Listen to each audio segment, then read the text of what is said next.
up, you guys? Welcome back, or welcome to my channel if you are new. Klassykooo. And if you don't know, I am Kayla. In today's video, it's probably gonna be a short one, y'all, but I'm so excited. Me and my husband and I, we will be getting baptized today at our church. So I am so excited to bring you guys along this journey with us, and stay tuned.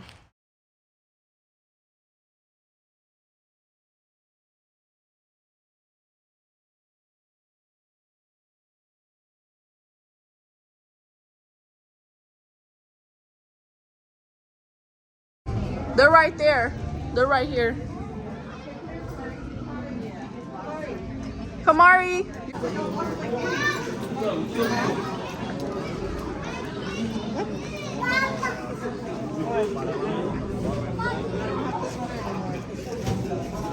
They have this sweater.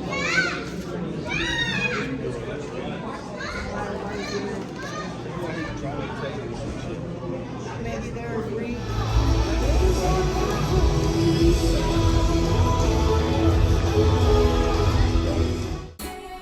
Feel me within, I'm gonna win. Ain't got a question.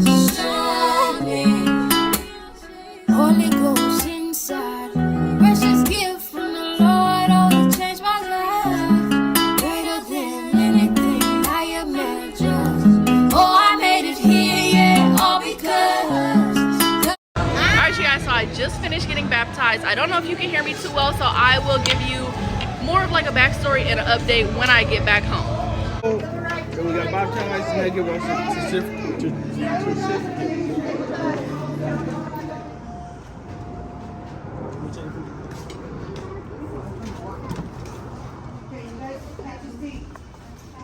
Oh, first you gotta pick out what you want. This one. I'm gonna choose this one. I'm going to. I just want to talk to them. This one. I'm going to choose the animal. It's crazy. That's crazy. That's the fat outer.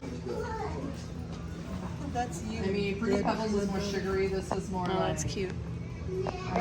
nuts. So it's Right, so here we go. This is my husband and my son's donut, and then mine, I got the breakfast donut, and so mine's being made right now. Is it good? Is it good, Kamari? Yeah. She has a tiny donut. Yeah. This is the drink that I got, this little brunch punch with strawberry, peach, mandarin orange juice, and Red Bull. So let's test it out, you guys. How's your donut, Mom? Some more? How's your donut? It's a plain Jane. How's your donut? My donut cold. Tiny. How's your donut? You made it. Yeah, we know you like your donut. How's your donut? You got your drinking. We're all. Oh, Feel like it's burnt. Supposed to be egg, meat, What's that? the breakfast donut. It's a donut? Uh-huh. How's your donut? It's good? We should all pop up on him. Oh, no. You got his girlfriend over there. Dwayne, he owe us. It's pretty good. 8 out of 10. Alright, you guys, so I just want to hop on here and give you guys like a little more context behind the reason why my husband and I decided to get baptized today, May 5th of 2024. So a little more backstory, I guess you could say, on myself, just to give you guys a little more context. I was basically raised in the church. I was dedicated by my parents as an infant, a baby, and then my grandparents, my grandmother, which is my mom's mom, she's always worked in the church. She's been in the choir. She's an administrative assistant at the church she is at now. So she's just always been heavily involved within the church. She used to run the potlucks and just all type of stuff like that. My grandfather, which is my mom's stepdad, he is an elder in the church. So for example, if the pastor is away on vacation or had to leave for an emergency, that's when my grandfather would step in.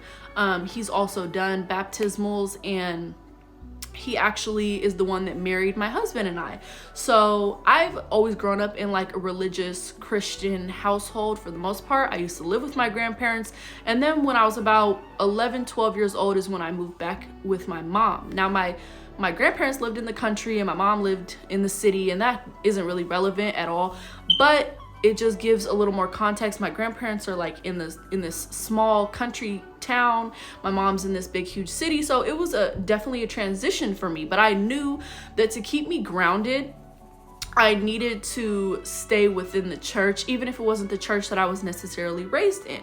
So yeah, so my mom kept us in church, and we attended this really awesome church in the city, and I ended up getting super involved with the children's church because obviously I was about 11, 12 when we first started going there, so I was still a child.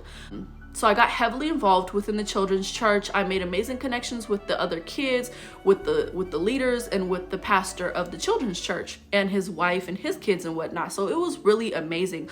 Also, one of my favorite cousins at the time also attended the church, so it was just great all around. This new church that I was attending, it was great. I loved it, and it just started to feel like my home church. So later on down the line, I was 13 years old, and this church raised enough money to where they were going to take all the kids on like this what would I call it, like a VBS, Vacation Bible School, but this was going to be a traveling one. It wasn't going to be like at the church you bring your kid every single day. No, we were getting a big huge bus. We was gone for about a week, and we went to, okay, we're in Seattle, Washington, so we went to if I remember correctly, North Dakota, South Dakota, Montana, and Idaho. So those are the places we went. Our first destination was Montana. We stayed there for, I believe, 3 days, and it was amazing. We rode four-wheelers. We did mini concerts, praising the Lord. We did horseback riding. We did all kinds of activities. We did swimming. We did like camping at night. We did the roasting the marshmallows in the fire pit, telling gospel stories, and we took hikes, and it was just amazing. It was an amazing experience. We didn't have like phones and none of that. Well, we had our phones, but it was like the service wasn't that great, but we didn't need it. We were being kids and embracing the Lord within that. So it was so beautiful. And then on our way back, I believe we went through North Dakota, South Dakota. We also stopped and did a few things there, and that was really fun. And then we stopped in Idaho. We went to Silverwood Theme Park, and if you haven't ever been to Silverwood Theme Park, I would highly recommend it. It's really fun. It's in Idaho, and it's like half water park, half theme park. It's so much fun. But I say all that to say, again, to give you guys a little more context, when I was 13 and I was on that trip, that is the first time that I was baptized. It was really something that weighed heavy on me. I wanted to give my life to the Lord. Fast forward, I started going through a lot of trials and tribulations in my life. So again, I was 13 when I got baptized. Then I was 14, 15, 16, 17. That's when I went through the most trauma in my life, was after I got baptized at 13. So I started to fall short of my relationship with the Lord. And I'm not afraid to say that, because it can happen, and it does happen all the time. People start going through things and they start losing faith, and unfortunately that was me. Even though I was raised in the church, I knew better. It's just the devil was getting to me, and the fleshly desires and whatnot was getting to me as a teenager. And teenagers, not all teenagers, but most teenagers can be rebellious, and I just happened to fall down that path. And I was going, like, after I turned my back on the Lord, in a sense, my life only started going downhill. Yeah, I was just going through a lot. I lost my child's father. I was pregnant at 17. I lost my sister to suicide. So it was just a lot of things that was going on within that time period. And I just fell away from the Lord. Here I am, 21 years old now, and I started getting back in tune with the Lord and his word when I was about 18. So right after I had my son is when I started really thinking about getting back into church and all of those things. Starting to read my Bible more, starting to pray more, and all of that type of stuff. So that's when I was 18, I started coming back in to the limelight of church and starting to fall in love with the Lord again. Here I am now, 21, and I love the Lord, and I have repented for my sins. I have asked him for his forgiveness for following the devil's work, and even his work through other people who he was bringing into my life to kill, steal, and destroy. I ask for forgiveness for following the fleshly temptations and just all of that stuff, just not, basically essentially turning my back on the Lord. I ask for forgiveness for all of that. I started getting back into church. I am going to a new church, but it's not far from the church that I used to attend to when I was 13, and that's the church that I first got baptized with. It's not far. It's probably like not even like 5 minutes away. But I love the new church that I'm in, and I've been there for about 2 years now. It's really great. It's super big, so it is really hard to make those connections when you're in a larger church. But thankfully, my church has a system set up to where they have these things called life groups. So you just got to go on their app or their website, and then you can sign up for these different groups. They have all kinds of different groups. They have marriage groups, which me and my husband attend one of the marriage groups. They have groups for single moms, for African women, for teen girls, for boys, for men, just all kinds of different groups. So all you got to do is go on their app or their website and sign up, and then attend regularly, and they tell you the schedule and everything for that specific group and the location and all that stuff. We started getting more in tune with the church, and lately I've just been going through this spiritual awakening, you could say, to where even though I've been raised within the church like all my life, it really is starting to resonate with me. The Lord's word is really starting to resonate with me now in my life. And I'm finally starting to understand certain things. Like when you're a Christian, that doesn't, when you like finally dedicate your life to the Lord, that doesn't automatically make things better. You are still gonna go through trials and tribulations, unfortunately, but God, the Lord gives his toughest battles to his strongest soldiers. And I am sure that you have probably heard that saying somewhere before. And it really started like clicking with me, like at the stage that I'm in now in my life at 21 years old. Falling back in love with the Lord has just really opened doors for me, showed me a lot of things. And even though I had turned my back on him, he still showed up for me, even when he didn't have to. But that's just how great God is. That's just what he does. We are his children, and he loves us unconditionally, no matter how many mistakes that we make. As long as you can repent and ask for forgiveness and turn around and say, Lord, I give my life to you, that's all he wants from us. Reading my Bible, that was another big thing, is I was starting to really read the Bible and talk about it. Talk about it to your spouse, your parent, your grandparent, your friend, your pastor, your children, whoever. And then what I like to do is after I read a passage or a section or a verse, I like to write it down and write down what that verse or section meant to you and what the Lord was trying to convey in that specific story with that specific person in the Bible. And then I try to write down, like, how does this resonate with my life currently? The lessons he's trying to teach me, the blessings he's giving me. Analyze it, talk about it, write it down. And then the power of prayer. The power of prayer is real. The more I started praying, the more blessings started coming into my life. But don't get this confused.